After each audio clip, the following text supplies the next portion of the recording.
సైగ చేసినావంటే సైన్యమైతము, నువ్వు మరల పడదామంటే ఓ యుద్ధమైతము. నువ్వు సైగ చేసినావంటే సైన్యమైతము, నువ్వు మరల పడదామంటే ఓ యుద్ధమైతము. ఆ ఎర్ర జెండా ఎత్తుకున్నా అన్నాలైతము, ఆ ఎర్ర జెండా ఎత్తుకున్నా అన్నాలైతము.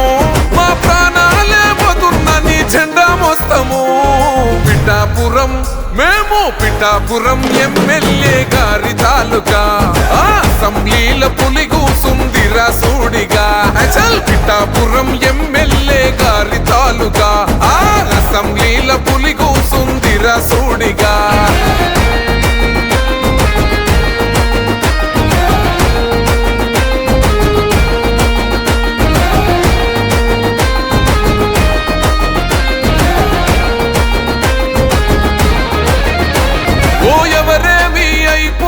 నాకెందుకులే అని అనుకుంటే రాజు లెక్క బతికేటోడు, ప్రతి ఇల్లు నా ఇల్లే అనుకున్నాడే.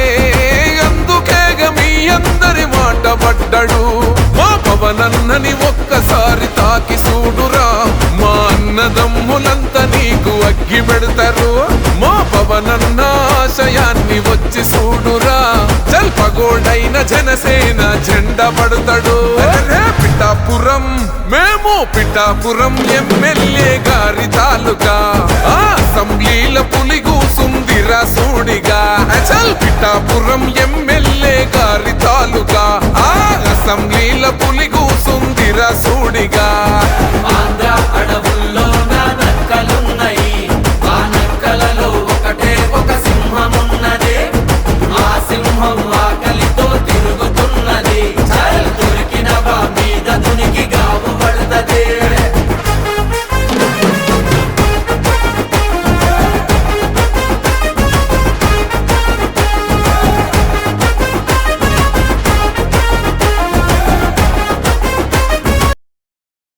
ఇవాళ సూలూరుపేటలో ఈ టిడ్కో కాలనీ ఏదైతే ఉందో దాని పక్కన మనం సభ్యత్వ నమోదు కార్యక్రమాన్ని మన సూలూరుపేట జన సైనికులు సుంకు సురేష్ గారు, మహబూబ్ బాషా గారు, రమణ గారు, హరి గారు, దాస్ గారు, మా వీర మహిళలు వీళ్ళందరూ ఇక్కడ సభ్యత్వ నమోదు కార్యక్రమానికి పిలిచి పెద్ద సంఖ్యలో మహిళల్ని ఇక్కడ జమ చేసి వాళ్ళందరూ కూడా సభ్యత్వాలు తీసుకోవడం మనం చూస్తున్నాం.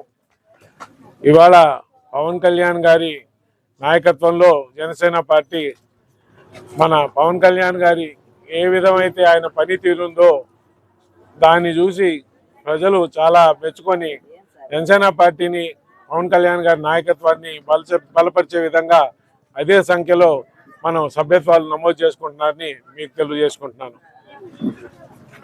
ఇక్కడ కూడా చాలా మంది మహిళలు స్వచ్ఛందంగా ముందరకు వచ్చి వాళ్ళు సభ్యత్వాలు చేసుకుంటామని రావడం నాకు చాలా సంతోషంగా ఉంది.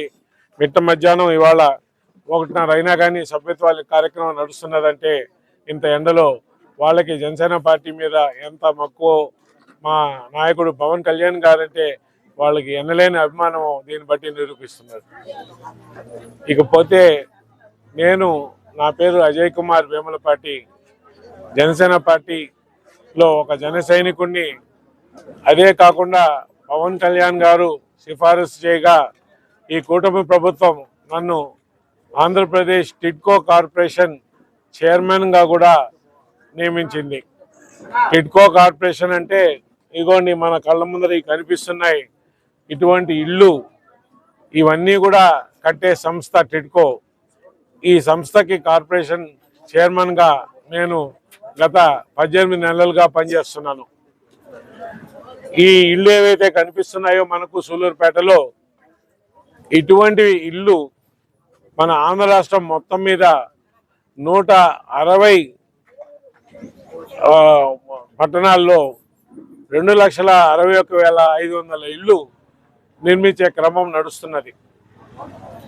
మనందరికీ తెలిసిన సంగతి ఏంటంటే క్రితటి ప్రభుత్వంలో ఈ టిడ్కో ఇళ్ళని నిర్లక్ష్యం చేసి ఈ ఇల్లు కానీ నిర్మించి ఎవరైతే అర్హులు ఉన్నారో పట్టణంలోని పేద ప్రజలకు కానీ మంచి నాణ్యమైన ఇల్లు కానీ ఇస్తే ఆ ఘనత తెలుగుదేశంకు పోతుందేమో ఈ స్కీమ్ తెలుగుదేశం ప్రభుత్వం ఉంది కాబట్టి వాటిని మనం వదిలేద్దాం, వాటి గురించి పట్టించుకోకుండా వదిలేద్దామని ఒక దుర్మార్గమైన ఆలోచన చేసి క్రిందటి వైసీపీ ప్రభుత్వం ఈ అన్ని విధాలా పూర్తయిన ఇళ్లని కూడా అట్టే వదిలేసి లబ్ధిదారులకి ఇవ్వకుండా చేసిన కార్యక్రమం మనం చూసాం.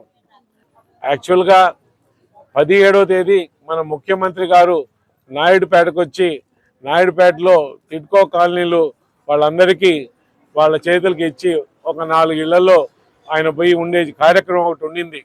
అది కొంచెం కొన్ని దీని రీజన్స్ వల్ల రేపు 24వ తేదీ అని చెప్తున్నారు. 24వ తేదీ ఉండొచ్చు. అదే రోజు నాయుడుపేటే కాదు మొత్తం రాష్ట్రం మొత్తం మీద 1,00,000 టిడ్కో ఇళ్ళు లబ్ధిదారులకి మేము వాళ్ళకి ఇచ్చేయబోతున్నాము. మేము అన్ని సౌకర్యాలతో, అంటే ఈ టిడ్కో ఇళ్ళకి ఏవైనా అంటే ఇల్లు కడితే రోడ్లుండవు, రోడ్లుంటే కరెంట్ ఉండదు, కరెంట్ ఉంటే తాగునీరు ఉండదు. ఈ విధంగా లోపల మౌలిక సదుపాయాలు ఏదైతే అవసరమో, డ్రైనేజ్ ఉండదు, ఇవన్నీ ఉంటే అవన్నీ కూడా కంప్లీట్ చేసి ఇల్లు మాత్రమే కాకుండా రోడ్లు, కరెంటు, త్రాగునీరు, మీ డ్రైనేజ్ సౌకర్యాలు ఇవన్నీ కూడా పూర్తిగా కంప్లీట్ చేసి 1,00,000 ఇల్లు ఇవ్వబోతున్నాము. ఈ 2,61,500 ఇల్లు ఈ సంవత్సరం ఆఖరు లోపల అన్ని విధాలా నివాస యోగ్యం చేసి మనం ప్రతి ఒక్క టిడ్కో లబ్ధిదారులకి మనం ఇవ్వబోతున్నాం అని చెప్పి మీ ద్వారా ఇక్కడున్న ప్రజలందరికీ, మీ ద్వారా మీ ఎవరైతే మీ వీక్షకులు ఉన్నారో వాళ్ళకి తెలియజేస్తున్నాం.